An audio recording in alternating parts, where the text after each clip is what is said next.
Welcome to Boss Rick Vlogs. Sa araw na ito ay magre-ready tayo sa ating paglalakbay. Habang naglalakbay tayo,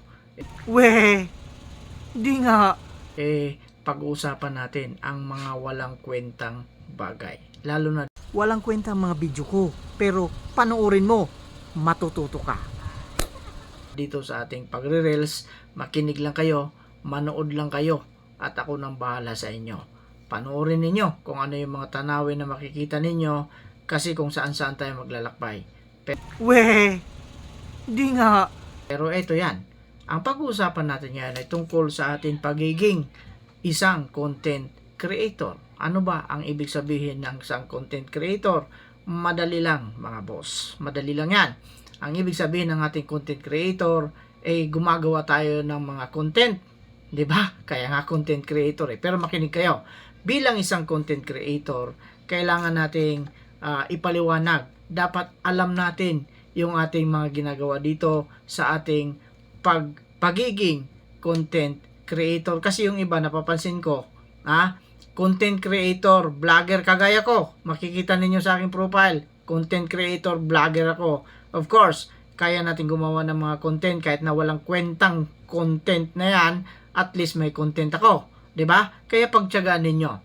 Kagaya nito, habang ang ating ibang mga content creator abala sa kanilang mga pagpo-post ng kung ano-ano, mga saloobin nila sa buhay, yung ibang mga bitterness nila, bitter, mapait na karanasan nila, wag na sana tayong magpo-post ng ganon. Pero pwede yan kung ikaw ay pasok na doon sa sinasabi nating bonuses. O, diba? May mga bonuses yan eh. O, pwede yan. Pero kung wala ka pang ganyan, iwasan na natin. At isa pa, paalala ko sa inyo, doon sa mga nag-add friend sa akin, please lang, wag na kayong mag-friend request sa akin sapagkat hindi na po ako nakaka-accept ng friend request. I-follow na lang ninyo ako at i-follow back ko kayo. Wag kayong mag-alala. Kung legit na rin lang ang pag-uusapan, ay nako, wag ako. Kasi talaga naman totoo tayong legit. At ibig sabihin dito, isa pa, paalala sa inyo, doon sa mga content creator na gustong maging content creator, i-public na ninyo, Wag na kayo mag-lock ng inyong profile.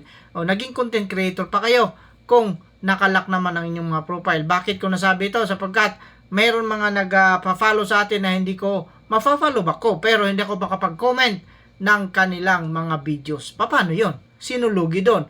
Kayo ang lugi doon, 'di ba? Kaya para maliwanag ang lahat, ito napakadali lang intindihin eh.